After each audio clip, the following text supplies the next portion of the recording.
Hello everyone, আজ সেই দীর্ঘ ৯ মাস অপেক্ষার পরে অপেক্ষার অবসান। আজকে আমি এসেছিলাম হসপিটালে, যেমন চেক আপের জন্য সেরকম এসেছিলাম। এসে দেখি ডাক্তার আমাকে বললো এমার্জেন্সি ভর্তি হয়ে যেতে।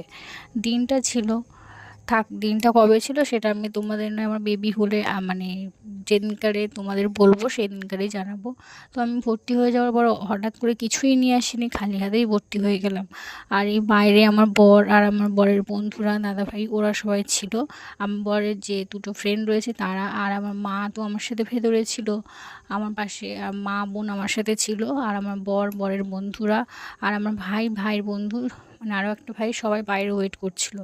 মানে সত্যি দিনটা যে এত আনন্দের না, সেটা বলে বোঝাতে পারবো না।